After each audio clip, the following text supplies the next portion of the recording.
Buenas tardes.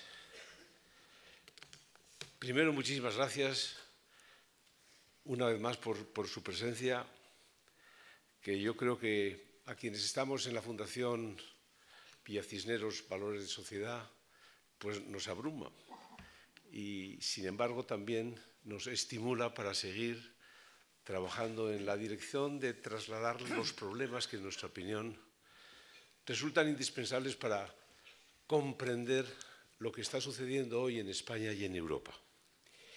A mí me corresponde iniciar en este ciclo del fortalecimiento de España, que hoy tiene el título Raíces cristianas de Europa, y me corresponde iniciar explicando las razones, el porqué. Al hablar del fortalecimiento necesario de España, hablamos de las raíces cristianas de Europa. Y lo hacemos porque cuando nos referimos al necesario fortalecimiento de España, muchos dicen, afirman, que lo importante es, valga la redundancia, el fortalecimiento de la Constitución española de 1978. Y dicen también que lo importante es fortalecer el Estado de Derecho. Y lo importante sería reformar unas leyes electorales. Y todo eso es verdad, pero eso es insuficiente. Una nación es mucho más que un texto constitucional. Es más incluso que una unidad territorial. Una nación y una unión encierra unas profundas raíces y, como en todo, tenemos la obligación de buscarlas, de encontrarlas y de defenderlas. No olviden ustedes que la verdad nunca está en la superficie, siempre está en la raíz. Y por el contrario, la mentira sobrevive solo en la superficie, en lo superficial. Por eso, el continente de una nación, esto es, la Constitución, es relevante, pero el contenido, en este caso de esta nación, es mucho más. Lo que sucede es que es más difícil encontrar, buscar, describir el contenido más que el continente. Porque el contenido está en la raíz de nosotros mismos, en nuestras convicciones, en nuestra civilización. Por eso, con el título de hoy, Raíces cristianas de Europa, estamos abordando parte del contenido de la historia de España. La crisis profunda que vivimos en toda Europa, diría, en toda la sociedad occidental, se expresa, eso sí, en España de forma implacable en términos de crisis de nación, porque es nuestro punto más débil hoy, pero es la misma crisis que padecen otras sociedades occidentales. Sociedades occidentales que están viviendo un momento muy determinado, presidido por una idea y por un concepto. A poco que nos aproximemos a los medios de comunicación, a poco que sigamos las noticias, sabemos que hoy vivimos un desorden.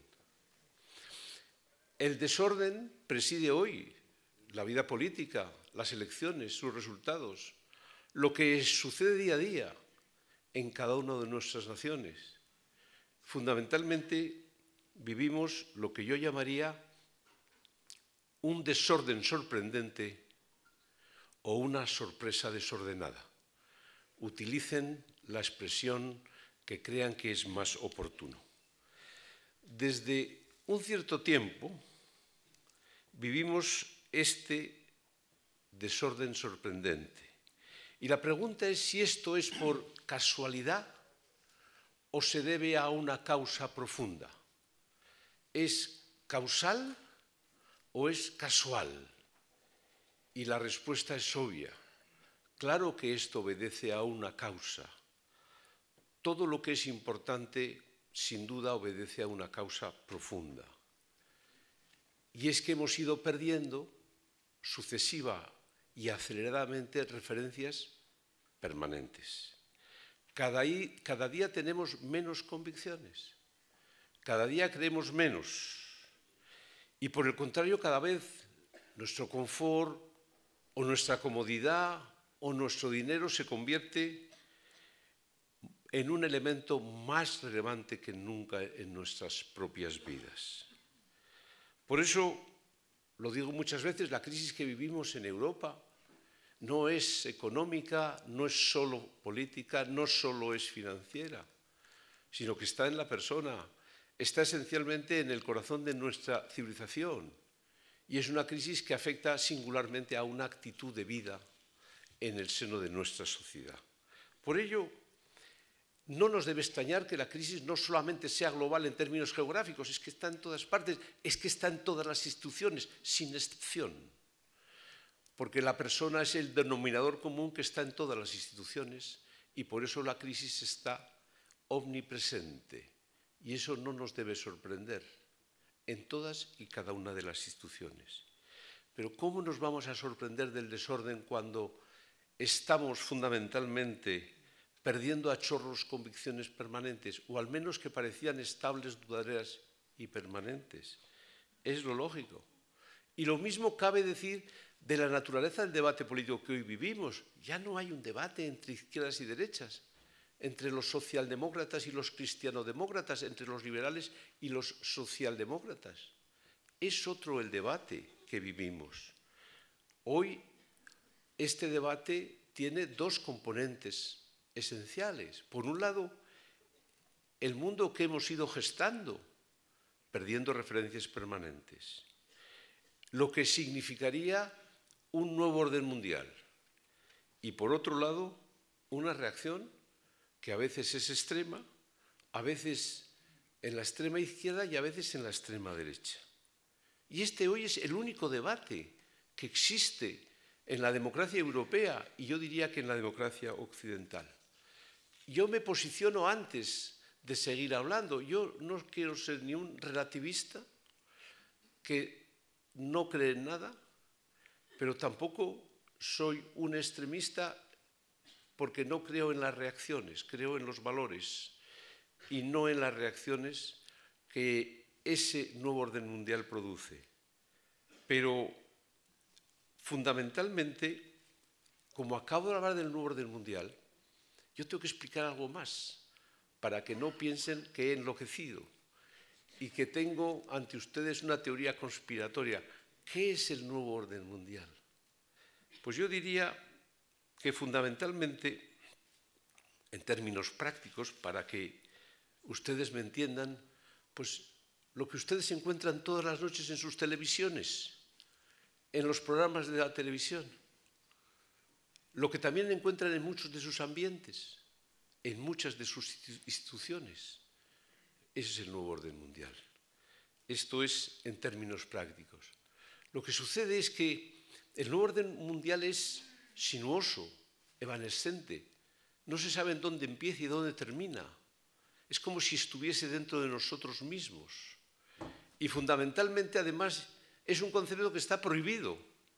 En el diccionario político, al uso, nadie habla del nuevo orden mundial. No lo oirán en los medios de comunicación. Y eso todavía, desde ese silencio, es más difícil definir lo que es un nuevo orden mundial.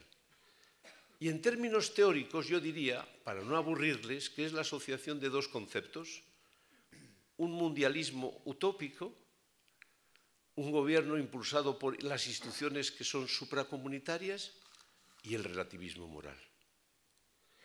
Y me dirán ustedes, ¿pero qué es el relativismo moral?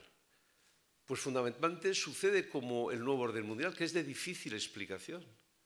Pero diré que viene a significar la socialización de la nada. Viene a significar una sociedad líquida. Viene a significar también un pensamiento débil. Y este relativismo moral, por eso está tan asociado al nuevo orden mundial. Y tampoco la palabra relativismo ya se utiliza. Casi nadie ya lo utiliza, porque es difuso, evanescente y porque también está dentro de nosotros mismos, que muchas veces decimos hay que relativizarlo todo. Pues bien, yo digo siempre, no basta con descalificar a las reacciones que se han producido en el mundo por esta materia. no es justo. Lo que tenemos que ser capaces de explicar la verdad de por qué ese nuevo orden mundial es la causa generadora del desorden que hoy vivimos. Por eso tenemos que atrevernos a decir la verdad, que ese nuevo orden mundial se va sentando más en unos sitios que en otros y que al mismo tiempo mucha gente, ante el miedo a los extremismos, piensa que es el mal menor. Pero ustedes saben que el mal menor siempre es la consolidación del mal. ¿Y cuál es la primera característica de ese nuevo orden mundial que hoy tenemos difuso, evanescente delante de nosotros? Pues la primera consecuencia parte de que no es inocuo ni es neutro frente a las convicciones y a los valores cristianos en nuestra sociedad. Es más, está presidido por una obsesión enfermiza de reemplazar, sustituir y destruir los valores cristianos que fundamentalmente han consolidado no solo una fe, sino también una civilización. Por eso, ese nuevo orden mundial, que es la antesala y la causa del desorden, produce la sorpresa que sin duda acarrea el análisis de la situación. Pero hay una primera consecuencia práctica, que es que la nada nunca concluye en la nada. No, la nada nos conduce por una pendiente del totalitarismo. Y aquel que discrepa de la moda dominante, normal y habitualmente es marginalizado e incluso perseguido. La nada no culmina en la nada. Y evidentemente ese relativismo moral hace que esté alejado del debate político los temas más profundos de nuestra sociedad. Los debates que afectan a la persona, a la vida, a la familia, están erradicados hoy. Y también se modifican en nuestra sociedad la jerarquía de los temas que son más o menos importantes. Y no exagero, y permítanme un inciso para explicar lo que estamos viviendo estas semanas.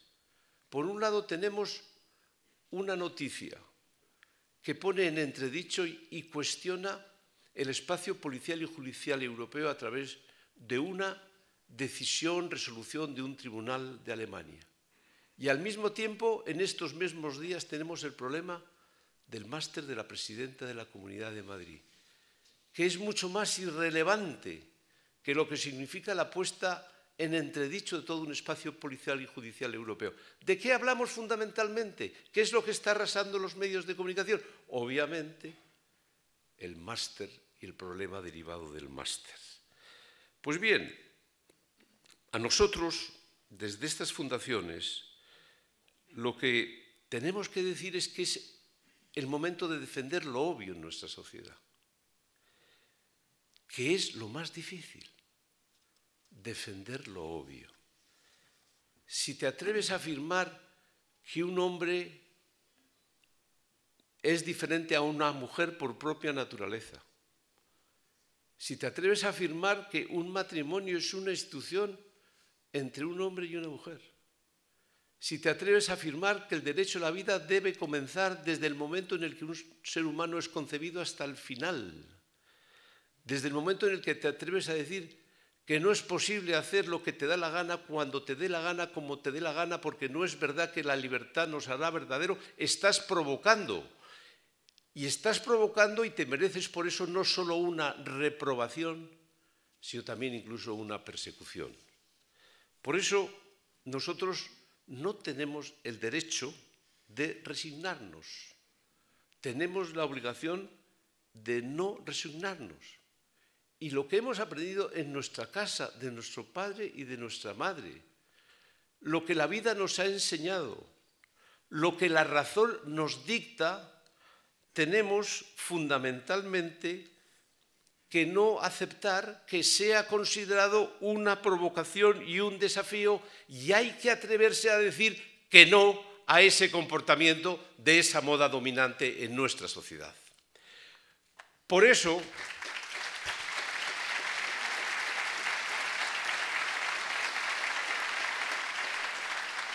la estrategia de ese nuevo orden mundial es silenciosa, pero es implacable y es inequívoca.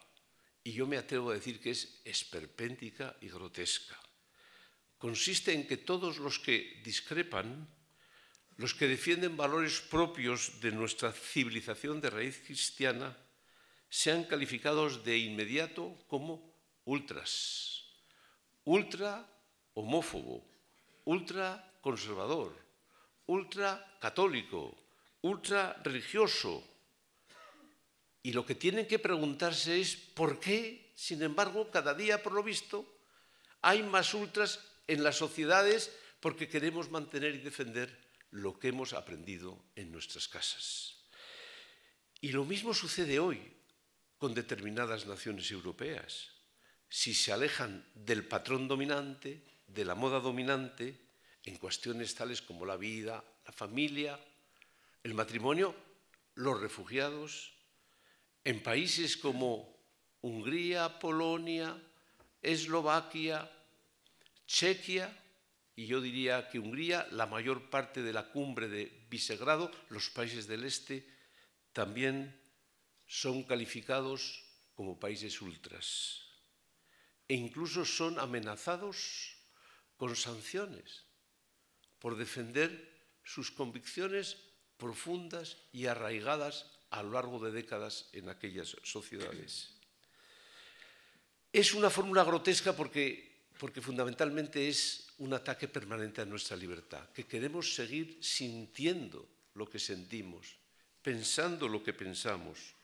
Y evidentemente ya sabemos que lo hacen para demonizar, yo diría casi que criminalizar y sobre todo intimidar a los que pensamos de una determinada manera. Ese no es el camino. Europa necesita una reconciliación en valores. Precisa que se detenga esta permanente intimidación a que tenemos una visión trascendente de nuestra vida. Y los que se acercan a Europa desde una ética laica merecen el máximo respeto, pero los que nos acercamos también a Europa desde las convicciones de unos valores trascendentes tenemos el mismo derecho a exigir respeto a nuestras convicciones. Y entre quienes defienden esa ética laica y entre quienes tienen unas convicciones trascendentes, tenemos que ser capaces de dotar más alma a Europa. La Europa de aquellos padres fundadores tras la Segunda Guerra Mundial se caracterizaba porque tenía muy poco cuerpo y mucha alma. Y hoy, por el contrario, hemos construido una unión que indudablemente tiene cuerpo, pero apenas tiene alma, porque ha olvidado sus raíces cristianas, sus pilares, sus fundamentos, su razón de ser y su ambición política, que solo puede ser el fruto de la consecuencia de una profunda dimensión moral. Si no hay dimensión moral, nunca habrá ambición política. Señoras y señores, aunque algunos creamos, como yo lo creo firmemente, que la descristianización de Europa o la pérdida de fe ha constituido un factor decisivo para explicar lo que hoy no sucede, nadie hoy puede pretender, y yo tampoco, ni creo que nadie, podemos pretender que los europeos todos sean cristianos o que todos los europeos tengan la misma fe de algunos de nosotros. Pero sí podemos afirmar que para afrontar la crisis que sufrimos tenemos que aceptar y respetar la verdad de las raíces cristianas de nuestra civilización. En términos históricos recientes es simplemente ver los currículum de los padres fundadores de Europa, de Monnet, de Schuman, de Gasperi, de Adenauer, para darte cuenta que fueron impulsados por profundos cristianos aquella Comunidad Europea primero y Unión Europea después. Pero lo que no es posible es que exista hoy esa obsesión enfermiza, patológica, de qué manera a través de leyes, de resoluciones y de instituciones a través de una inventada doctrina basada en nuevos y falsos nuevos derechos, obsesivamente siempre conducen sistemáticamente en el reemplazo, sustitución y destrucción de nuestros cimientos cristianos. Y no habrá proyecto político europeo si no volvemos a dirigir nuestro esfuerzo en esa reconciliación de valores, que hace que hoy sea gigante la grieta entre conservadores y progresistas en Europa. Pero la responsabilidad está en quienes hoy desempeñan el papel de Goliat en nuestra sociedad, no los que en estos momentos desempeñamos en el ámbito público más bien el papel de David. Y señoras y señores, y termino, la culpa y la responsabilidad sin duda está en los impulsores de ese llamado nuevo orden mundial, a través de un ruido mediático obsesivo y permanente. Pero el problema y la responsabilidad está dentro de nosotros mismos, en nuestra falta de comparecencia en este debate público, que es mucho más cultural que político, en nuestro silencio y en nuestra cobardía ante esa moda dominante, en el miedo reverencial que nos da esa moda dominante en todos los ambientes en los que nosotros vivimos. En definitiva, en nuestra falta de valor en singular de una crisis de valores en plural. Y caben solo dos actitudes. Una que se fundamenta y se basa en la resignación. Es la consecuencia de los nuevos tiempos. Nada se puede hacer. Es inexorable. Lo que tenemos que hacer es ponernos de perfil. Tenemos simplemente que mirar hacia otro lado, esperando a que escampe. Y la segunda, que algunos defendemos, que sin duda defendemos en esta mesa, es que seamos capaces de resistir, de comprender el significado profundo de una cultura de resistencia, de no resignación, y de ser capaces de esforzarnos, de sufrir para defender la verdad y para que en Europa de verdad se produzca una reconciliación de valores que debe ser el objetivo de todos, no solo de nosotros. Muchas gracias.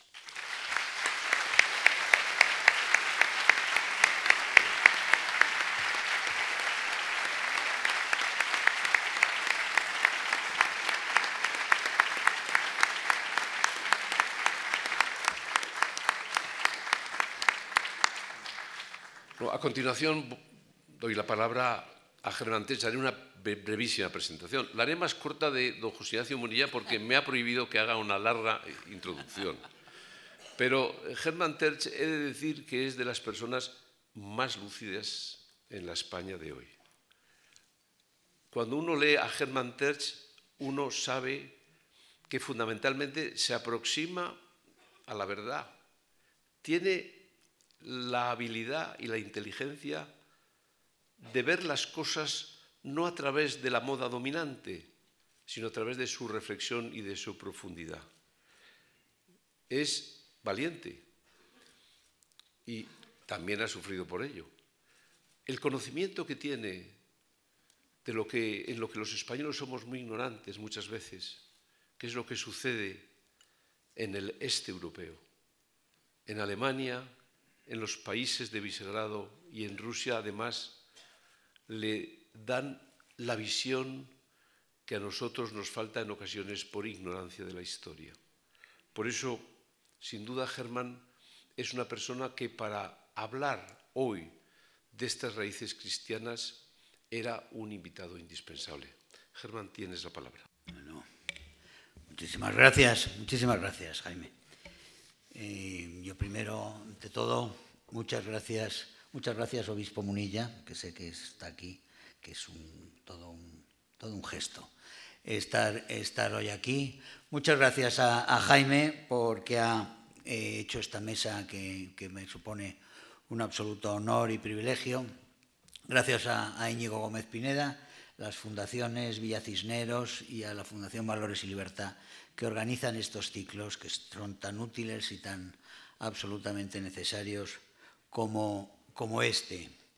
La verdad es que hoy afrontamos lo de la defensa de las raíces cristianas en Europa, que a alguno por ahí seguro que le parece una faceta de la actualidad eminentemente religiosa o erudita o especializada. Yo creo que a los aquí presentes no hay que insistirles en que hablamos del núcleo mismo del gran debate político, que ya no es futuro, sino muy presente, que se centrará en la lucha por la libertad y por la propia supervivencia de esta sociedad, de la sociedad abierta. Estamos en este momento ya en una batalla de ideas, de momento es de ideas.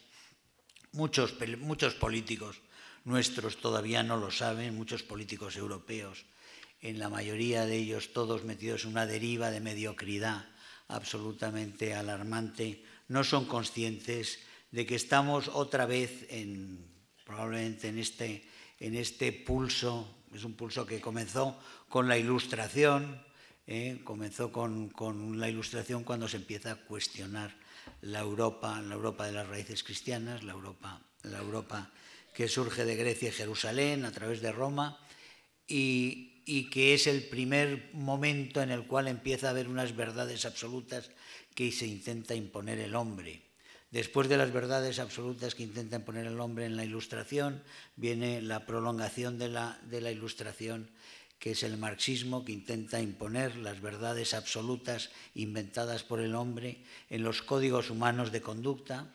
Antes ha venido la Revolución, hemos tenido a Napoleón, hemos tenido una Revolución Francesa que había sido toda una matanza, nada de racional, sino la irracionalidad misma, todo aquello que demandaba, que iba diciendo que eran la ciencia y la racionalidad, resulta que llamaban ciencia realmente a sus propias invenciones, a su propia voluntad y a sus criterios. Así entramos en el marxismo, así entramos en el siglo XX con las ideologías redentoras, con el nacionalismo, con el nazismo, con el comunismo. Son 100 y pico millones de muertos, todos ellos en aras de la sociedad perfecta, en aras de la redención en la tierra, en aras de asaltar el cielo aquí, como dice Pablo Iglesias y como decían en mayo del 68, que ahora vamos a celebrar, vamos a conmemorar. Yo el otro día presenté un libro muy bueno de Albiac, de Gabriel Albiac, que lo cuenta desde dentro. Él sí estuvo allí, no todos, quiero decir, casi no son. Él es uno de los pocos españoles entre el ejército de españoles que dicen que estuvieron en mayo, que sí estuvo. Él lo cuenta visto desde dentro como una decepción. Yo, por supuesto, lo veo como un gran alivio. El gran fracaso, el gran batacazo aquel del asalto a los cielos, pero ese asalto a los cielos después se transforma. Tenemos toda la escuela neomarxista de los Marcuse, de los Horkheimer, de todos los que se fueron a Estados Unidos durante el nazismo, que estuvieron en las universidades americanas, que después volvieron a Europa, volvieron a Alemania, volvieron a Francia, y realmente crearon los mecanismos estos de la penetración lenta en el idioma, en el lenguaje.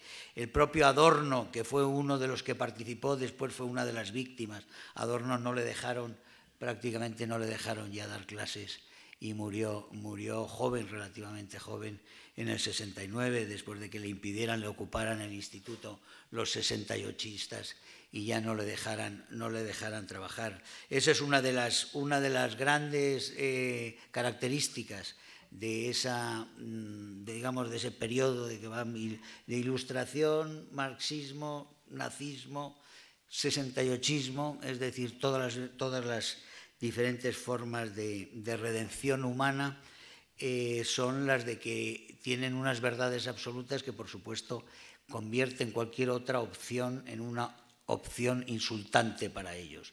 Por eso nos impiden hablar en las universidades, por eso acallan a gritos a la gente, por eso las declaraciones que, por ejemplo, en Alemania ahora ha habido, es muy curioso, porque escritores como Telkamp, que son gente celebradísima en los últimos años, como los grandes escritores de las nuevas generaciones alemanas, cuando se revuelven contra la política de Merkel, de repente son linchados por toda la prensa, dicen, hay una serie de, en este momento en que están histéricos con Víctor Orbán, porque Víctor Orbán ha vuelto a ganar por tercera vez consecutiva y con 2/3, cuando lo creían, estaban anunciando ya que estaban vendiendo su piel por los mercados el sábado pasado, pues cuando el domingo por la noche el señor Orbán ganó como ganó, realmente después del shock llegó la indignación y la ira, y en esa ira ahora hay manifestaciones en contra de su presidente,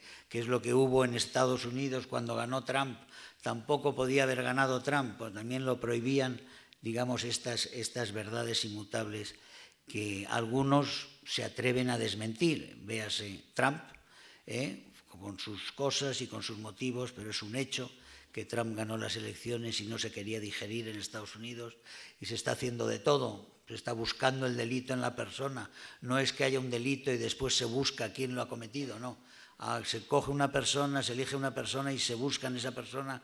Al fondo, se va buscando en el fondo, en la biografía hasta el final, donde se pueda, en el recoveco más íntimo, donde sea, hay que buscar delitos a toda costa para colgarle a esta persona. Ese es un caso. El caso de Orbán lo están criminalizando como si fuera Mobutu.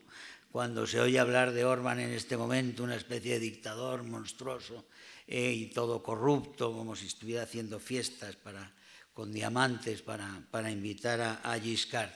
La cosa es que Orbán ha ganado, la cosa es que hay reacciones como la de Orbán, y la de Orbán pone tan infinitamente nervioso precisamente porque es un toque de la alarma para todos ellos. Hace unos años, hace un par de lustros quizá, realmente en la Unión Europea pensaban que con todas las dificultades, etcétera, etcétera, tenían un camino más o menos lineal y sin sobresaltos para crear una especie de complejo general de gobierno socialdemócrata. Yo ya hablo de socialdemócrata refiriéndome prácticamente a todo lo que tendremos en el espectro hoy en día, en el espectro político actual. Me refiero, Merkel es más socialdemócrata probablemente que los socialdemócratas alemanes hace un tiempo, y esta socialdemocracia tenía un plan realmente de crear un gobierno único con unas regulaciones únicas desde Bruselas, en las cuales el control sobre los europeos fuera absolutamente general, incontestable, y realmente las democracias europeas vaciadas de contenido no tuvieran mayor repercusión en lo que fueran las grandes directivas de gobierno por parte de la Europa unificada. Todo eso se ha ido al traste, las naciones han vuelto, se ha visto la percepción de que hay dos grandes retos que se les quieren robar o de los cuales se quiere despojar a los seres humanos para quitarles esa libertad de opción, y entre otras cosas es la nación, es la identidad, para quitarte la capacidad de decisión, realmente quitarte al final la libertad o las opciones en tu campo más estrecho, en tu vida propia. Es decir, directrices que vienen de lo alto, muy alto, que los gobiernos, simplemente los gobiernos nacionales o estatales o locales, se dedican a transmitir, y que nos traen la ideología de género, que nos traen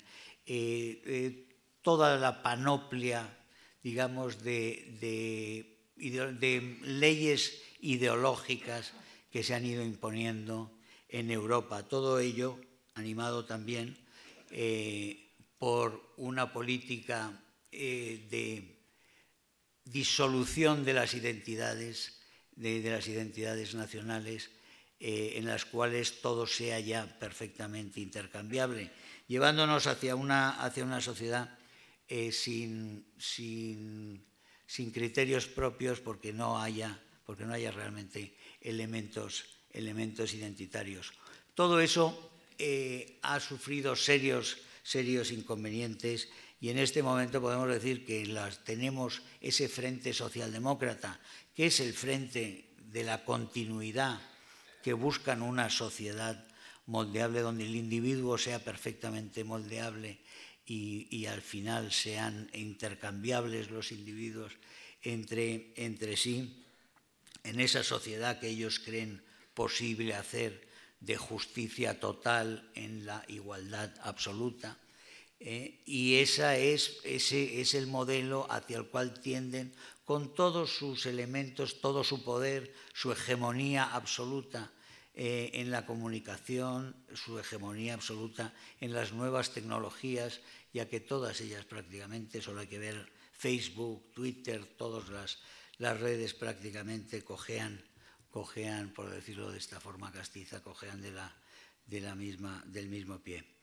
Están con su hegemonía, con su poder en todo el mundo, tienen esa capacidad de criminalizar, de marginar las opciones identitarias y la opción religiosa, que es la que más daño les hace, porque esa es para ellos la espina, la espina que se les clava.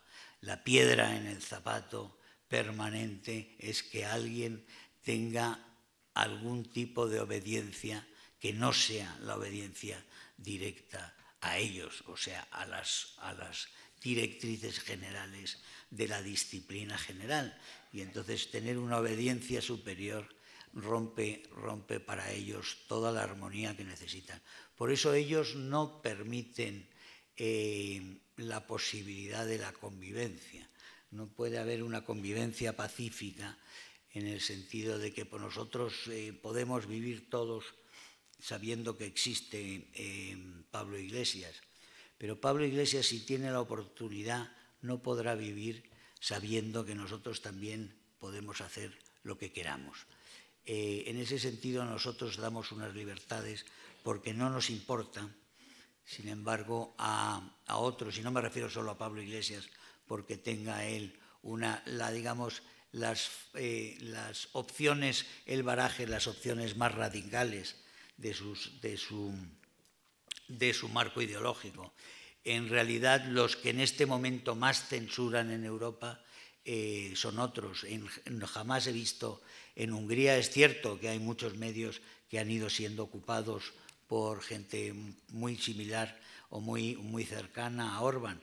Pasa que la mayoría de la gente está muy cercana, está en este momento, es favorable a Orbán. Es verdad, y es muy peligroso que alguien tenga unas mayorías tan absolutas, tan seguidas, porque eso sí que impide que haya controles reales sobre la gestión del entorno, y eso sí que invita a la corrupción, es muy cierto, y ese es un peligro absolutamente claro. En Hungría lo es en Polonia. En Visegrad en general son unos gobiernos muy diferentes los 4 gobiernos que hay en el espacio Visegrad, pero todos ellos tienen una serie de cosas en común, y por una parte una de ellas es fundamentalmente la voluntad de resistencia a esta opción general de laminar voluntades en Europa, que tan claramente se manifiesta, digamos, en las opciones de Merkel o de Juncker. Tú me cortas cuando quieras, ¿eh? Estaba leyendo el otro día, hablando de la resignación que hablaba Jaime ahora mismo, leía un artículo de un autor checo que escribió en una de las páginas más activas, digamos, de resistencia en Alemania, que es resistencia de verdad, porque la gente en Alemania que habla en voz alta en este momento en contra de la política de Merkel sufre una laminación que no sufren en la Hungría de Orbán. Eso es así. Hemos tenido a Schifferle, se acabó suicidando. Schifferle era un autor de éxito, era un catedrático tenía sus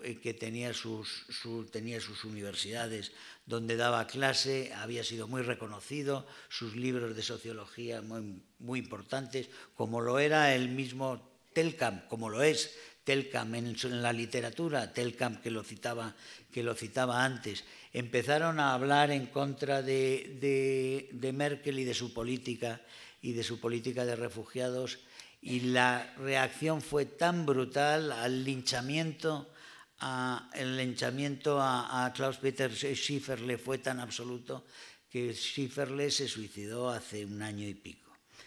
Hay muchísimos autores que están sufriendo enormes represalias en Alemania por levantar la voz. Y estoy hablando de muchos de ellos, son autores enormemente conocidos y son autores con una obra magnífica y que han sido jaleados y entronizados por los mismos medios que en este momento los arrastran por el lodo solo, única y exclusivamente por haber manifestado su opinión sobre la política de Merkel. Es un caso muy dramático y muy radical lo que ha sucedido en Alemania, comprendiendo en una situación extrema en la cual se decidió por una voluntad, una decisión unipersonal, sin consultar a nadie, suspendiendo las leyes de la Unión Europea y las propias leyes alemanas, de abrir las fronteras alemanas y llamar prácticamente a todo el mundo a ir hacia allá cuando quisiera. Esa decisión, tomada el 5 de septiembre del 2015, es una decisión que cambia Alemania para siempre. Y los alemanes son muy conscientes de ello. Por supuesto, cambia más para los más pobres, que han visto cómo los servicios han colapsado. Hay zonas con unas dificultades absolutamente dramáticas, donde has colapsado la seguridad, donde los hábitos de vida han cambiado radicalmente porque las niñas no pueden salir donde salían antes, porque ya no pueden hacer el trayecto del autobús o al colegio en bici como iban antes. Todo ha cambiado desde aquel 5 de septiembre del 2015 y eso, la reacción alemana a todo ello se ve, por un lado, en que hay 90 y pico diputados, 93 diputados exactamente en este momento, de la AfD, de la Alternativa por Alemania, que era un partido inexistente, rompiendo así el tabú que existía en Alemania de que no habría un partido parlamentario a la derecha de la CDU y de la CDU-CSU. Lo hay y además lo hay para quedarse y probablemente para ampliarse, y quién sabe si para gobernar pronto, por mucho que asuste. Porque yo creo que la alternativa está en muchos sitios, está cuajando, se está viendo que hay otras formas de afrontar que no son menos democráticas que las que existen, probablemente más, porque las formas de defenderse en este momento del sistema socialdemócrata, con todas sus contradicciones, le está llevando a unos abusos y a incurrir realmente en unos despropósitos culturales que son absolutamente aberrantes. Termino con comentarios sobre el autor checo. El autor checo escribió un artículo como desolado, diciendo: no tenemos ya, esto no tiene remedio, hagámonos a la idea de que la Europa nuestra la hemos perdido. Europa ya no es y no va a ser lo que era. Viviremos entre extraños. Quien quiera todavía guardar su poca identidad tendrá que guardarla de una forma íntima. Hemos perdido, nos han inundado el continente, ya no tenemos salvación. Y lo bueno de este artículo no era el artículo en sí, con el cual estoy radicalmente en desacuerdo, por supuesto, sino eran los comentarios. Y había cientos de comentarios de alemanes diciendo que ni hablar, que no se podía resignar, que había que defender la Heimat, que había que defender el país, que había que defender la identidad, que había que defender la cultura y que había que defender la religión. Y de esos eran cientos y cientos los artículos. Que todo esto está cambiando lo muestra, ya que hasta Merkel, para hacer este fantasmal gobierno de coalición en el cual es un batiburrillo de socialdemócratas con unas izquierdistas que tienen peor nivel casi que las nuestras y que han llevado a este tipo, a esta cuestión, a esta especie de esperpento de las declaraciones de la niña esta de justicia. Ese gobierno, la señora Merkel, se ha visto obligada o se ha visto de alguna forma aconsejada a hacer un ministerio del Interior y de Heimat. Es decir, Heimat es una palabra que es más que patria o es distinto que patria, porque mezcla patria con hogar. Es un concepto que no tiene traducción en otros países, pero que es un concepto que tiene un enorme peso y un enorme valor sentimental y emocional en la lengua alemana. Está desde Heimatwehr, es el Heimatland, pero Heimatwehr es la defensa del hogar, es la defensa del hogar de la patria, del hogar grande, de alguna forma, el hogar ampliado. Bueno, ha hecho un ministro que utiliza esta palabra. Esta palabra estaba prácticamente desterrada por ser una palabra incorrecta, por ser una palabra como patria lo es en gran parte en este país. O sea, aquí en España, que poco se habla de patria, cuando se habla de patria te miran como si fuera sospechoso. Heimat era sospechoso y de repente ha vuelto de manos nada menos que de Merkel, ha vuelto al Consejo de Ministros.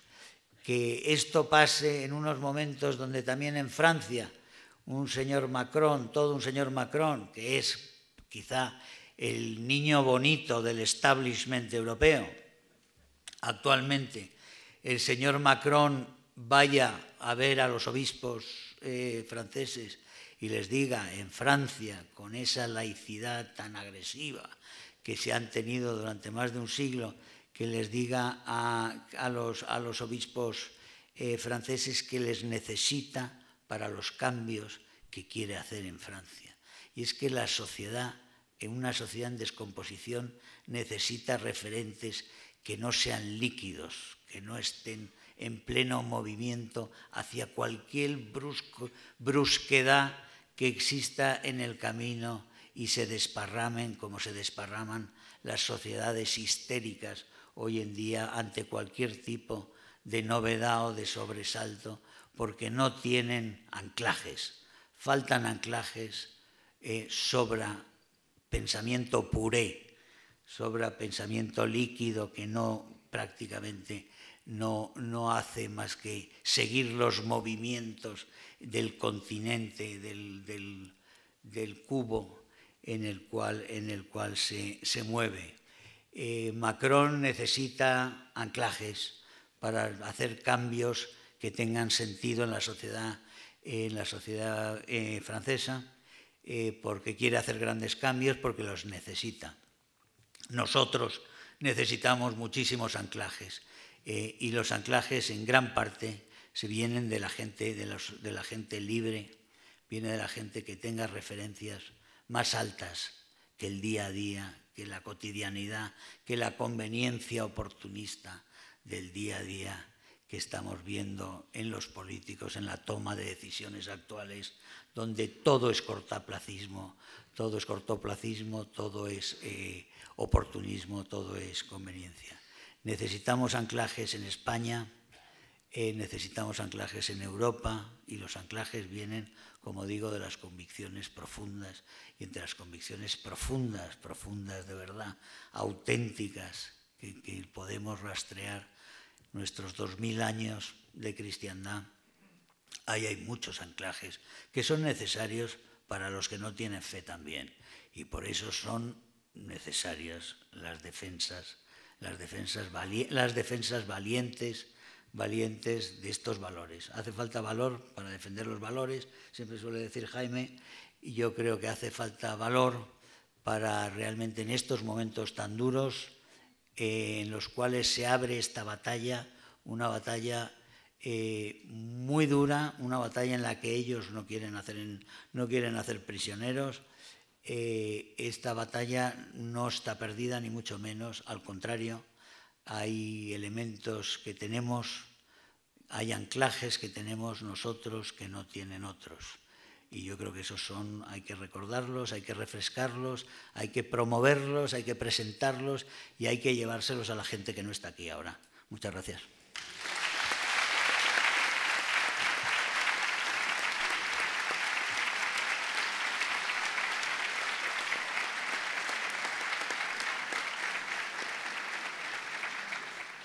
Muchas gracias, Germán. Una vez más has confirmado pues, que has dado la visión que necesitábamos y fundamentalmente fruto de tu proximidad, de tu conocimiento a una parte del mundo que fundamentalmente tiene que ser entendida y comprendida como tú acabas de intentarlo y de explicarlo. Bueno, a continuación paso la palabra a don José Ignacio Munilla. Es absurdo que yo le presente a don José Ignacio Munilla porque si el éxito de esta convocatoria en 2/3 partes se debe a él, resulta ridículo que yo le presente a él. Germán ha traído gente y el presidente de la Fundación Villacinero también, otros menos, pero el que ha traído más es José Ignacio Munilla. ¿Qué hago yo presentándole a José Ignacio Munilla? Él me ha dicho que le presente diciendo que es un pecador, pero me ha parecido demasiado escueta la presentación. Con bocón. Y sobre todo me ha parecido que si él es pecador, no sé lo que somos los demás. Y por eso no he querido mirarme en mi propio espejo. Germán ha utilizado un término que le va a molestar a él, pero a mí me parece que está muy bien. Ha dicho que es un referente no líquido. Y no es tampoco porque es fuerte, sino porque realmente es un referente no líquido. Pero no diré más porque luego se enfada conmigo. Así que tiene la palabra don José Ignacio Munilla.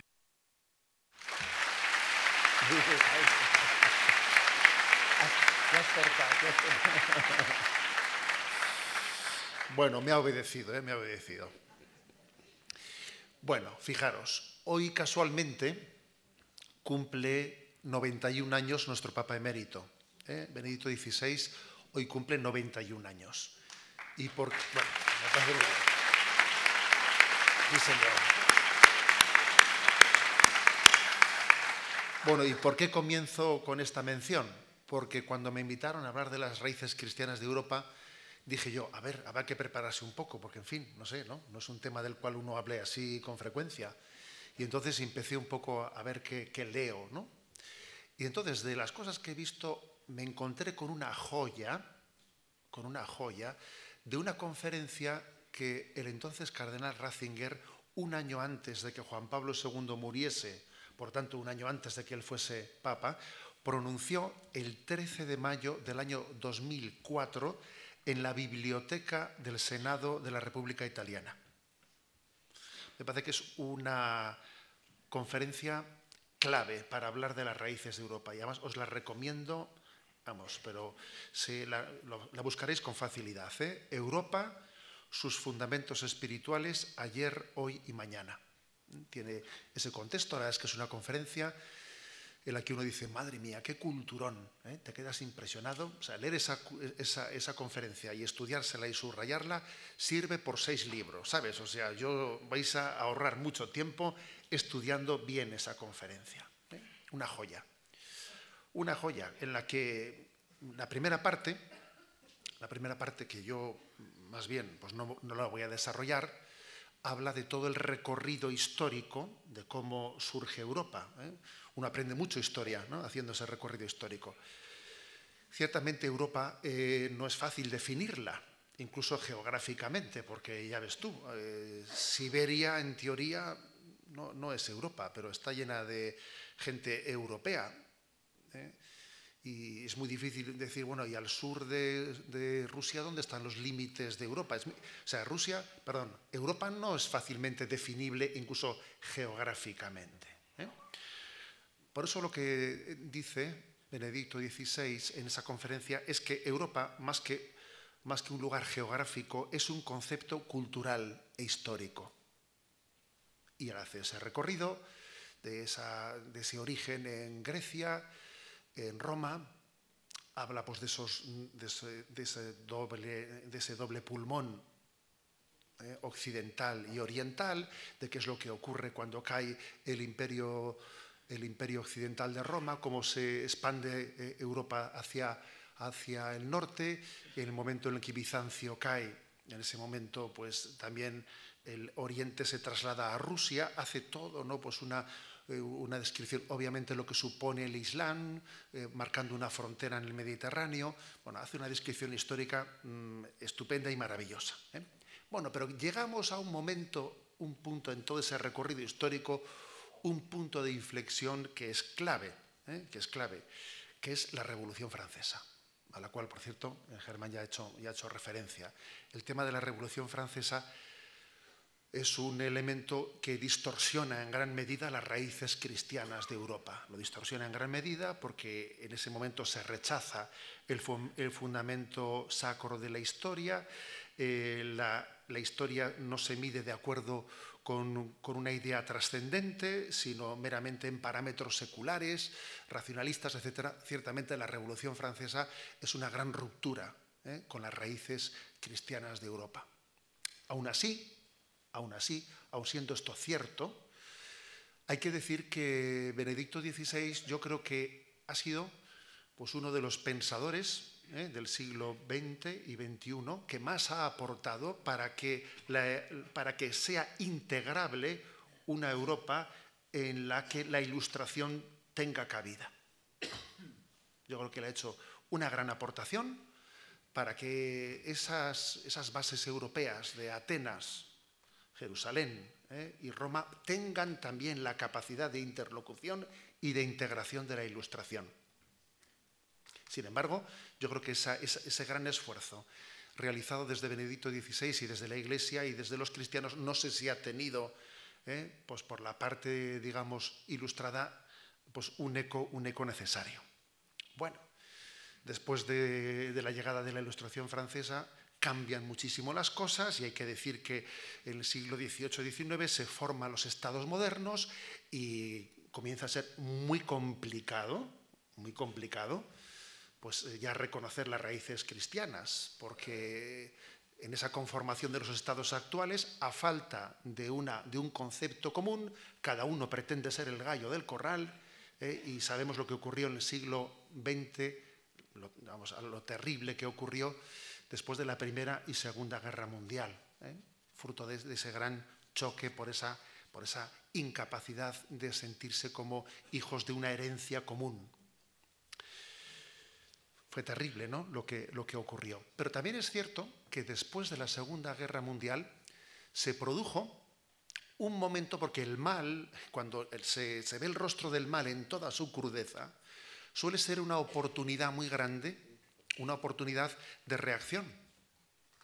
Y hay que decir que, pongo un ejemplo, ¿no?, un dato concreto. Después de la Segunda Guerra Mundial se produjo el mayor auge, un auténtico boom de vocaciones misioneras europeas en todo el mundo.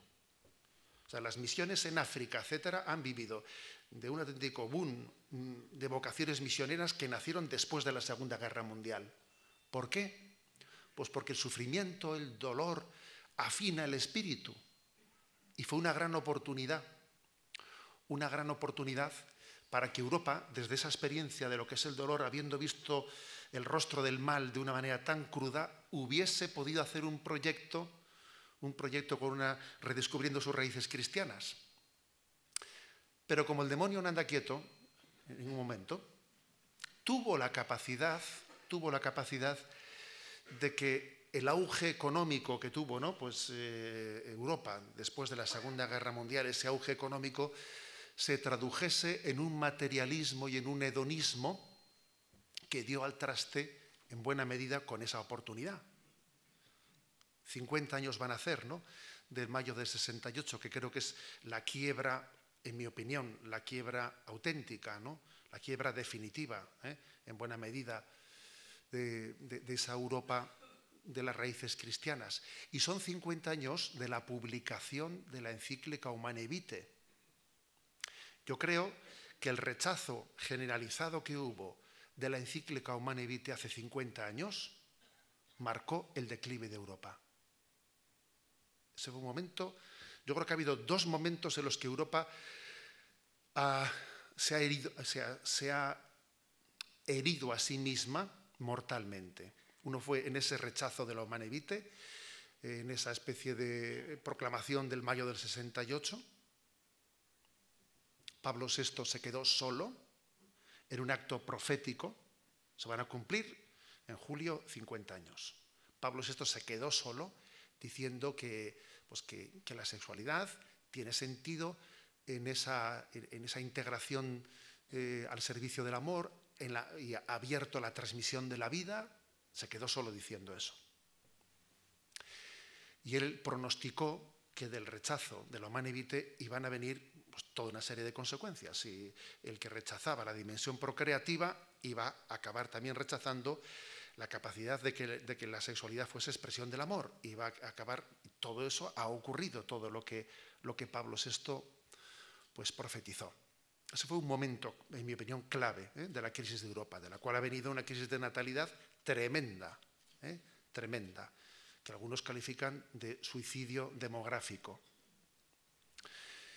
Bueno, también hay otro momento, cae el muro de Berlín, otro momento de oro histórico, la caída del muro de Berlín. San Juan Pablo II lanza un grito: Europa, sé tú misma, redescubre las raíces cristianas. Europa tiene dos pulmones, respira con dos pulmones, occidental y oriental. Era una gran oportunidad. San Juan Pablo II además era un testigo de lo que es esa unión de Occidente y Oriente. Bueno, pues hubo un gran rechazo también. Oídos sordos a esa gran llamada suya, y una Unión Europea que ni reconoce ni raíces cristianas ni nada por el estilo y se escapa de eso. Yo creo que esos dos momentos son momentos tremendos. Os voy a leer un párrafo de esa conferencia de Joseph Ratzinger para daros un poco de pique y para que la leáis después vosotros. Dice: hay una extraña falta de deseo de futuro. Los hijos, que son el futuro, son vistos como una amenaza para el presente. Se piensa que nos quitan algo de nuestra vida. No se les experimenta como una esperanza, sino como un límite para el presente. Es el gran declive demográfico de Europa. Dice él: se impone la comparación con el Imperio Romano en declive. Funcionaba todavía como un armazón histórico, pero en la práctica vivía ya de quienes debían disolverlo, porque a él mismo no le quedaba ninguna energía vital. Curiosa, ¿no? Esta comparación que hace él de la Europa que se cierra la natalidad con el Imperio Romano que estaba en declive y que ya además estaba asistido por los que después les iban a invadir, que eran los bárbaros, ¿no? Bueno. Ahora, permitidme una lectura así, digamos, teológica de la historia. Teológica. Está claro que en ese momento Europa se hizo, alguno diría, la harakiri, en ese rechazo de la Humane Vitae, en ese rechazo del descubrimiento de las raíces cristianas. Y entonces uno puede decir, bueno, entonces ya no hay nada que hacer, no hay nada que hacer. Yo creo que la providencia tiene caminos que nosotros tenemos que ir descubriendo. Pasa un poco como si me permitís una pequeña broma, como con el GPS. Uno va por la calle conduciendo el coche y cuando se pierde y se sale de su sitio, y el GPS dice recalculando, entonces te va llevando y te pierdes y dice recalculando. A ver, quiero decir que verdaderamente es obvio que en este devenir histórico, primero en la Revolución Francesa, pero definitivamente, ¿no?, en esa segunda parte del siglo XX, Europa ha roto con sus raíces cristianas, lo cual no quiere decir que Dios en su providencia no tenga un designio. Estoy convencido que lo tiene. Y lo iremos descubriendo. Y fijaros, está claro que en esta inversión de la pirámide poblacional de Europa, una inversión increíble de esa pirámide, pues Europa en este momento que se cerró la vida necesita la inmigración, la necesita. Nuestro estado del bienestar es insostenible con determinados no sé cuántos millones de inmigrantes que tienen que venir a sostenerlo. Eso no es sí o no, es sí o sí, lo cual no quiere decir que no deba de existir pues también unas políticas inmigratorias que sepan discernir, sepan de alguna manera pues prever y calcular la forma ordenada de realizarlo. Pero es obvio que de ese suicidio demográfico de Europa viene también una inmigración que estoy convencido que Dios se servirá de ella también para su designio del futuro de Europa. No lo sé, pero estoy convencido de ello. Os cuento una anécdota que me pasó hace unos años. Me llaman de una de nuestras parroquias, de uno de nuestros pueblos de Guipúzcoa, y me dicen pues, que la directora de la Ikastola había mandado una carta, ¿no?, a todos los padres diciendo que por favor, que ella tenía que ofrecer la religión, pero que por favor que ningún padre la eligiese, pedía eso. Y yo dije, madre mía, ya estamos. Y yo pensé, me imaginé que la directora tendría pues el típico perfil así, ¿no? Pero me dijeron, no, que va, si es una mujer de una familia católica. Dije, ¿sí? Voy a hablar con ella. Hablo con ella y me dice, mire usted, ¿sabe lo que pasa? Que es que al pueblo han venido un grupo pequeño de familias musulmanas y claro, como cada vez son menos los que eligen la asignatura de religión, son poquísimos ya en la Ikastola, y claro, y como ellos todos piden la asignatura del Islam, ya el año que viene van a ser más ellos que nosotros. Entonces yo he dicho que no la elija nadie, Y le dije, si estos callan, gritarían las piedras. Déjales que lo pidan. A ver si se nos salen los colores, hombre. Déjales. Es decir, quiero decir que hay un designio que tenemos que descubrir. ¿Sabéis que en este momento en España 1/3 de los seminaristas son hijos de inmigrantes? A ver, 1/3, A ver. O sea, ese designio tenemos que descubrirlo. El Señor nos dirá, recalculando. No lo sé. A ver, y nosotros lo iremos descubriendo. No somos dueños de la historia. El Señor es el Señor de la historia. Y me parece que es clave, ¿no?, que vayamos descubriendo sus caminos. Pero también es importante hacer la lectura de lo que ha ocurrido, porque la lectura es obvia, que nos hemos dañado a nosotros mismos hasta límites que es increíble. Bueno, y entonces, ¿en qué punto estamos? ¿En qué punto estamos? Dice Joseph Ratzinger en esa conferencia, dice, ¿será posible una constitución europea? ¿Será posible en este momento, ¿no?, una constitución europea que respete las raíces cristianas? Y yo decía, madre mía, eso lo dijo en 2004, en 2018 me parece que le hubiese costado más, o sea, porque la pregunta casi, pues casi ya hay menos esperanza de hacerla. Pero él decía, bueno, yo creo que tiene que haber, para que pueda ser posible una constitución europea que respete las raíces cristianas, él ponía tres condiciones, 3 mínimos. Tres principios, digamos, innegociables. Y eran los siguientes. El primero, decía, esa hipotética Constitución Europea tiene que reconocer el carácter incondicional de la dignidad humana y de los derechos humanos, que no son creados por el legislador, ni son conferidos a los ciudadanos, sino que tienen que ser respetados por el legislador. Les son dados previamente como valores de orden superior. Eso es básico, dice él. La dignidad humana es previa, es un concepto prejurídico, una ley natural, para entendernos, una ley natural.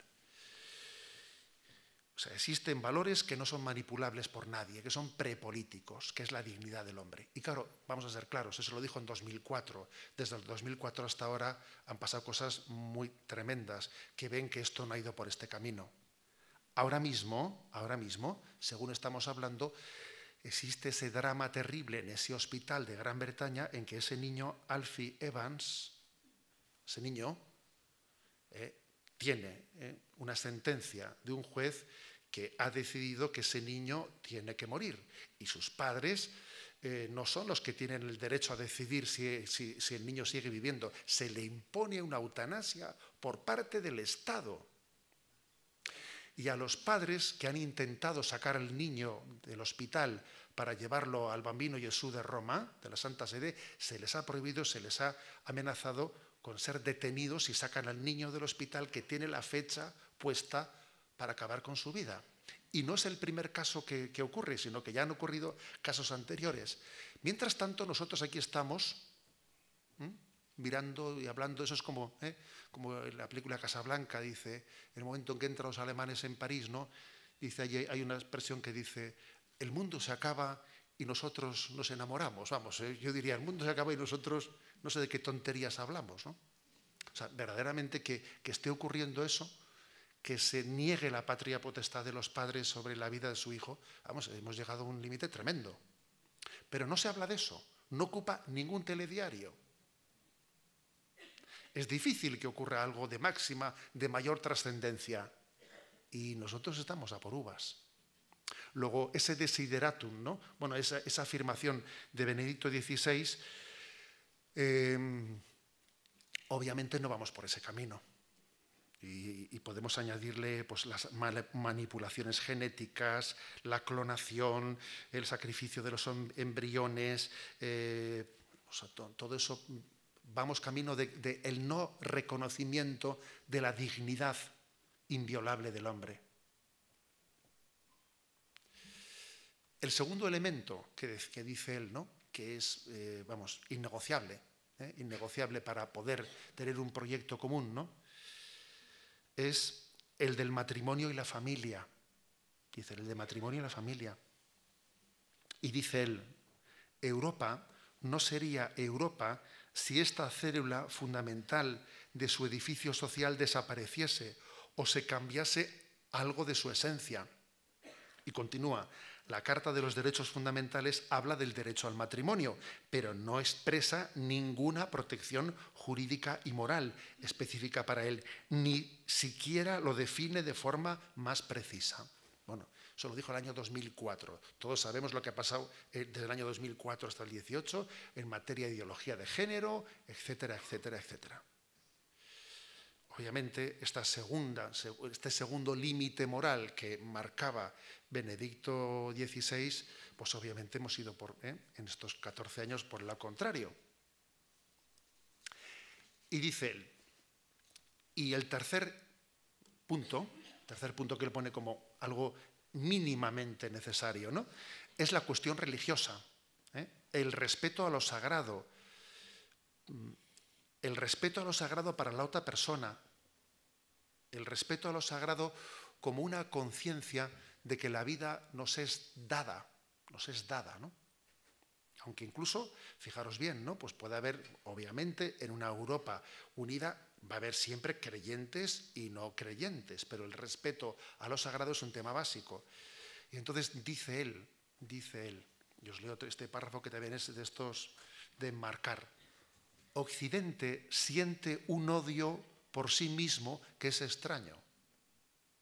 A ver, Occidente siente una especie de odio hacia sus raíces cristianas.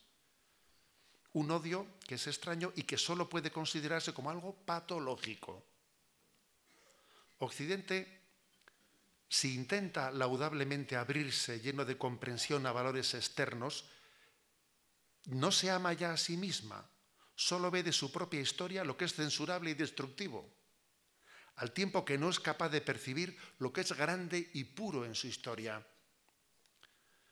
Europa necesita de una nueva, ciertamente crítica y humilde, aceptación de sí misma, si quiere verdaderamente sobrevivir. Es curioso, es verdad, no amamos nuestras propias raíces cristianas, todo lo vemos. Si por ejemplo, en nuestro contexto se respeta cualquier manifestación religiosa de otra religión menos la nuestra, y cuando comienza el Ramadán, pues todo el mundo pues hará reportajes en la prensa, etcétera. Pero vamos, empieza la Cuaresma y nadie se le ocurre ni inventar el tema. O sea, es curioso como nuestras propias tradiciones las despreciamos. Bueno, Curiosamente, me permito hacer también un comentario de actualidad, y espero no escandalizar a nadie, pero vamos, lo digo un poco realizado desde la libertad que nos tiene que dar el discernimiento desde la doctrina social de la Iglesia. Es curioso como uno de los elementos por los que existe esta especie de cristianofobia en nuestra cultura es ver cómo en la política exterior de Occidente no se ha tenido la más mínima consideración hacia los cristianos perseguidos.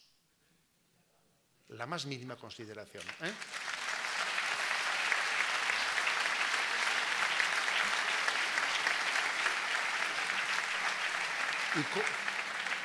Y cómo las intervenciones que ha hecho Occidente, especialmente en Oriente Medio, han sido verdaderamente erráticas.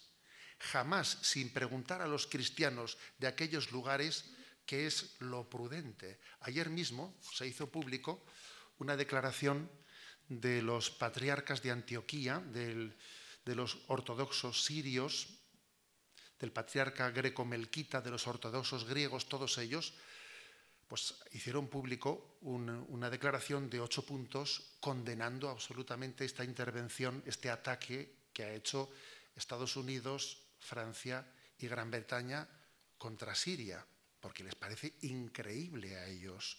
No existirá un solo cristiano de aquellos lugares que no tenga verdaderamente un sentido crítico hacia cuál es la forma de Occidente hacerse presente en Oriente Medio. Les parece incomprensible.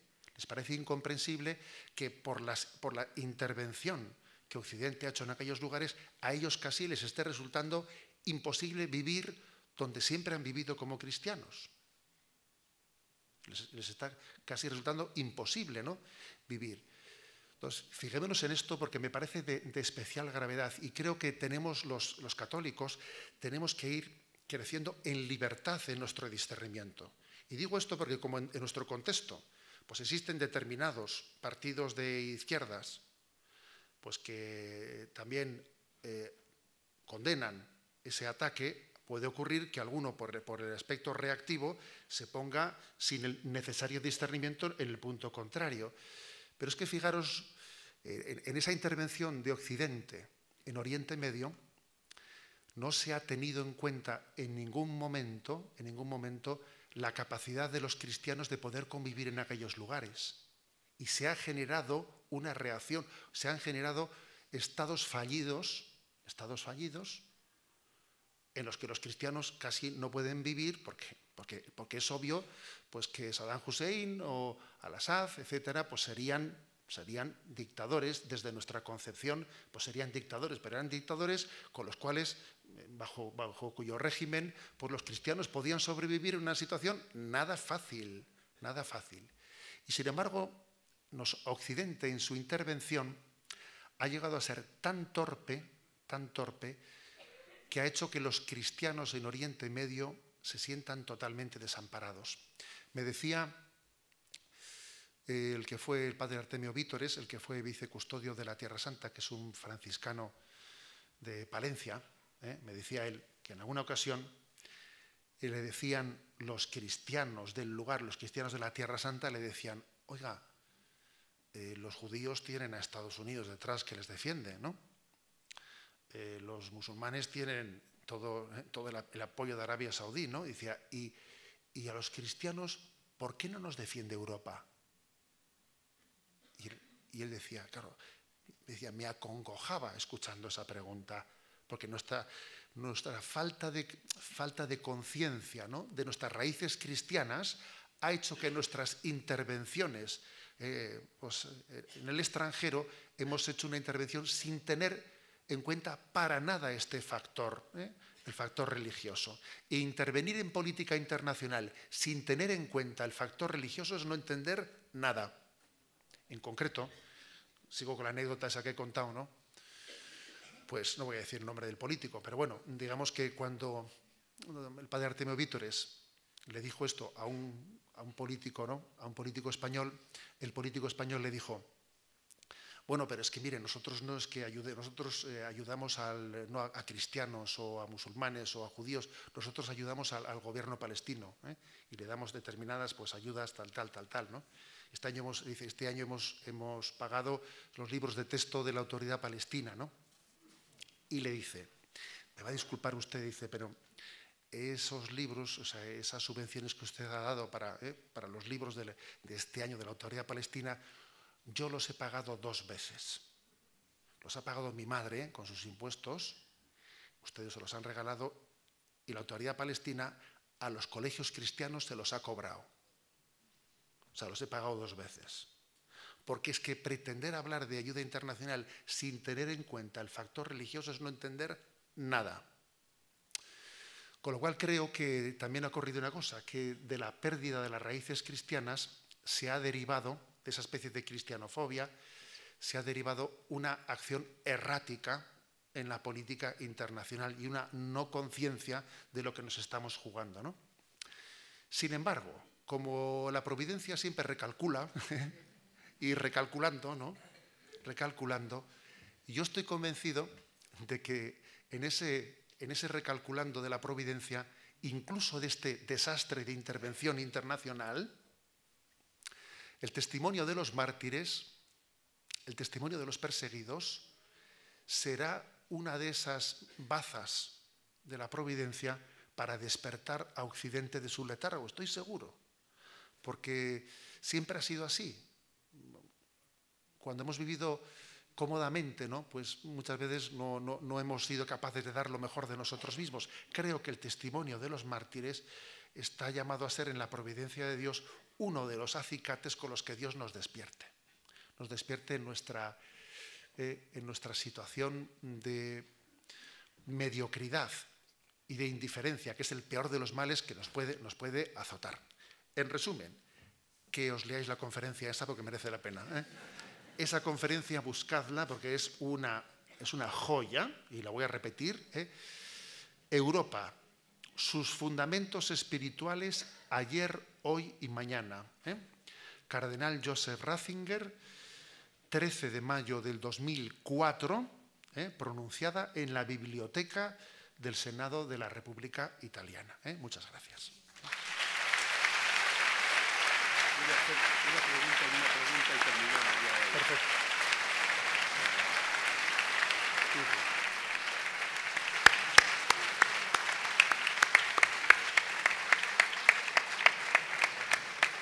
Muchas gracias. Solamente, aprovechando la presencia de Germán y de don José Ignacio, voy a atreverme a hacerles 2 preguntas muy breves, con 2 respuestas también, seguro que serán breves y certeras, pero empezaré con Germán y le voy a decir de esa visión que ha hecho de Europa. Ha hablado de Alemania, los países de Visegrado, en parte también de España, de Francia.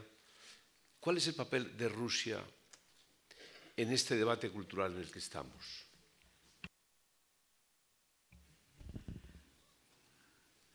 Rusia está dentro y fuera al mismo tiempo en Europa, por eso siempre ha sido muy difícil, siempre ha sido una especie de problema el encaje. El encaje desde ellos mismos tienen un problema serio para ello. El problema fundamental de Rusia es que nosotros creíamos, o todo el mundo de alguna forma tenía la esperanza, de que Rusia evolucionara, digamos, hacia formas algo más amables de poder.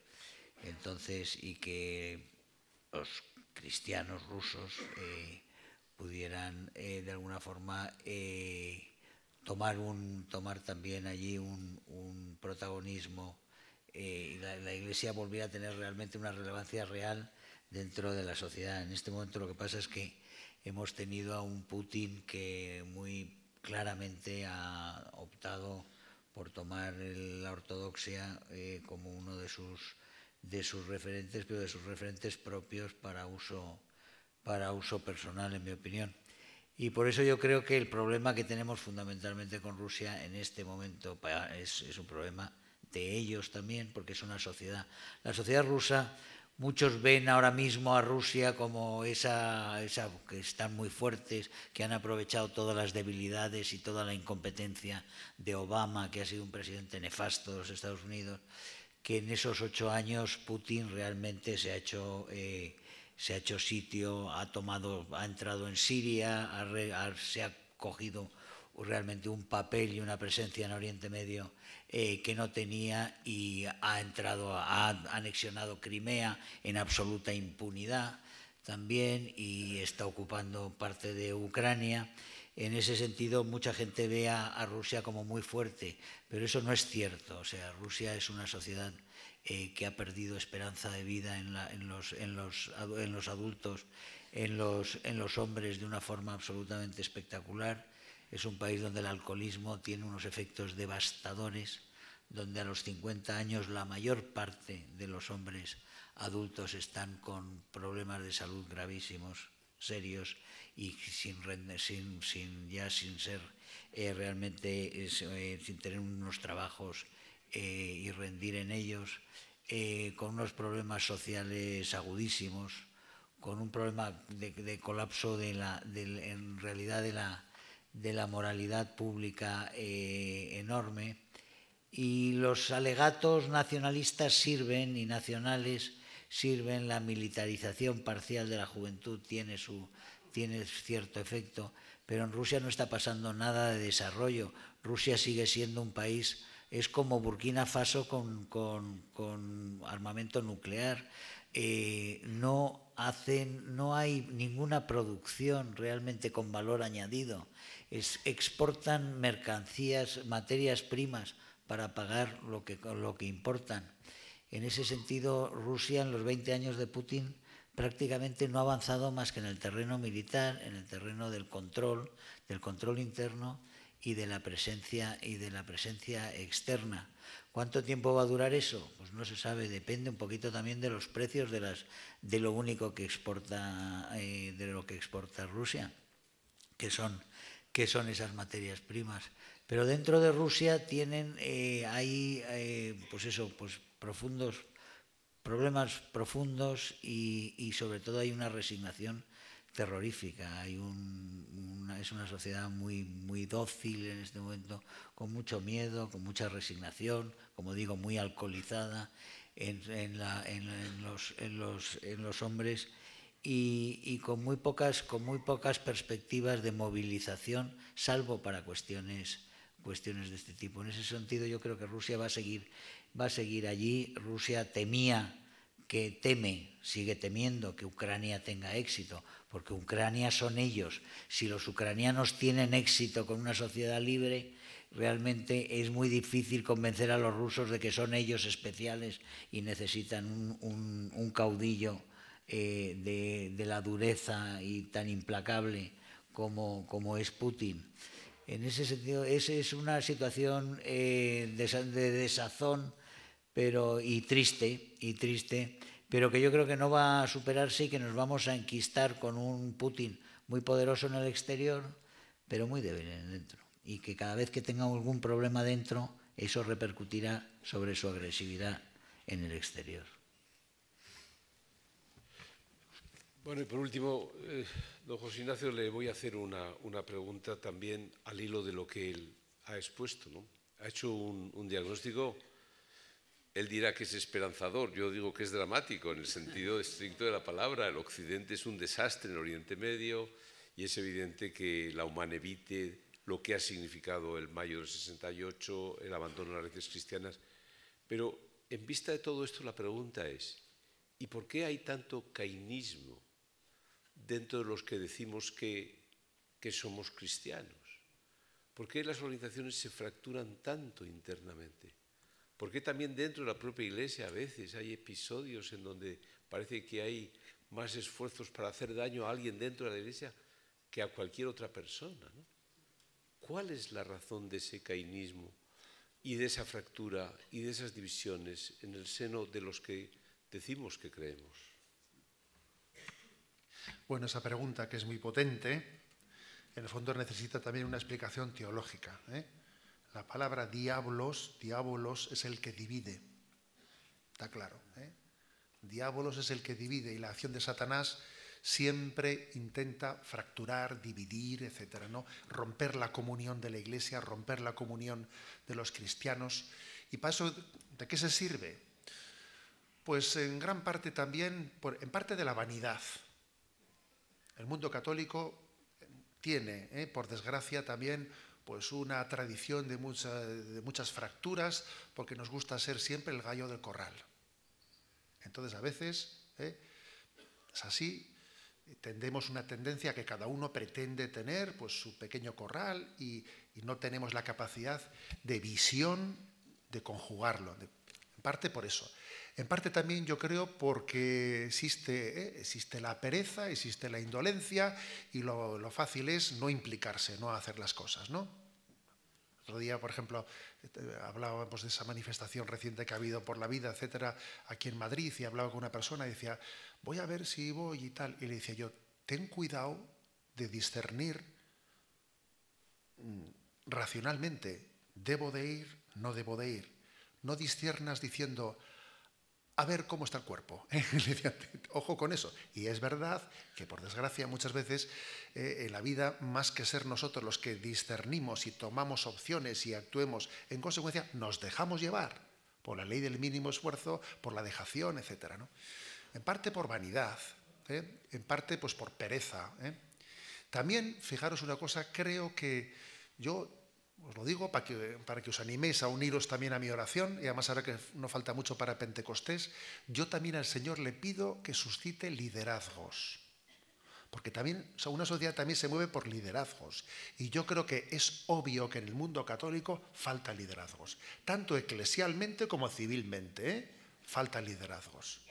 Entonces, ese liderazgo no se puede crear artificialmente, tiene algo de carismático, tiene algo de que puede surgir. Y yo de vez en cuando se lo pido al Espíritu Santo. Le digo, Señor, suscítanos liderazgos. No sé, algún joven y pues tú sabrás, ¿no? En tu designio, en ese recalculando al que yo me he referido, yo creo que también el Señor se puede servir de algún liderazgo. Y creo que es obvio que esa falta de liderazgo hace pues, que esa tendencia cainita a la que te refieres, etcétera, pues todavía se potencie más, porque el liderazgo tiene capacidad de aunar, de conjugar, tiene una autoridad moral, y sin autoridad moral la unidad es una quimera. Es una lucha de poder. Solamente la autoridad moral es la que está por encima de la lucha de poder. Bueno, pero sin embargo pienso que yo quisiera insistir mucho y subrayar en que se puede hacer una descripción dramática de la situación, porque es dramática, vamos a ser claros. Hacer aquí una descripción buenista, eso es ir a engañar a la gente. La situación tiene un dramatismo muy grande. Pero yo os digo, no es una especie de un recurso en último momento a una trascendencia en la que con eso... No, yo creo verdaderamente en que el Señor es el Señor de la historia. Creo que hay una... Nosotros no somos inventores, somos descubridores. Y la diferencia entre inventor y descubridor es esencial. Te inventas lo que tú creas, pero descubres lo que está ahí, un designio que tú tienes que ir pues descubriendo y te sorprende. Hay un designio que seguro que nos va a sorprender, pero que Dios nos lo va a ir mostrando. Lo que ocurre es que se necesitan, en mi opinión, conversiones personales, mucha conversión personal, porque en este estar presente, ¿no? en esta gran batalla de la instauración del reino de Dios, es muy importante nuestra conversión personal. ¿Cuál es la mejor aportación que yo puedo hacer? Pues mi conversión personal. Y luego los liderazgos. Y ya que me pones esto, termino diciendo una cosa. Venga, aquí he traído unas cuantas estampas y el que quiera que la coja. El año que viene, voy a hablar yo de mi libro, el año que viene se cumplen 100 años de la consagración de España al corazón de Jesús. Son 100 años de esa consagración y pienso que también es un momento un poco emblemático. emblemático de nuestro acto de confianza, de nuestra consagración que se produjo en el Cerro de los Ángeles hace 100 años. Y bueno, pues creo que obviamente la Conferencia Episcopal preparará ese momento, pero yo también creo que hago un llamamiento a que vivamos con esperanza, ¿no?, ese momento. Y la mejor aportación que puedo hacer yo a ese centenario es mi conversión personal. Por eso lo de que es un pecador era verdad, no, eso es verdad. Todos somos, ¿no? Creo que tenemos que estar en continuo proceso de conversión y será la mejor aportación que podemos hacer a ese centenario y a la renovación de nuestras raíces cristianas.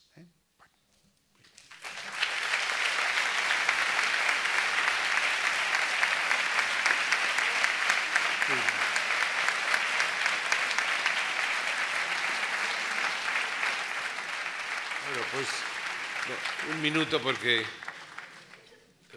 José Ignacio, mi mayor pecado al final para las mujeres que son los elementos básicos de estas fundaciones, para María San Gil, Ana Vidal Abarca, Rocío y para María Luengo, si no digo esto, es evidente que yo seré Abel en manos de Caín. Yo pido con toda la solemnidad posible que después de este acto, a la salida hay unas cajas en donde pedimos el donativo para seguir manteniendo este ciclo. Si no lo digo, me expulsan de la fundación, de las dos. Con lo cual, además, pido generosidad porque somos fundaciones pobres que tenemos mucha ilusión, que estamos haciendo en este ámbito de las ideas lo mejor que podemos, pero necesitamos de verdad vuestra colaboración para que mantengamos viva esta actividad de esta fundación. Muchas gracias de verdad por su presencia en la tarde de hoy.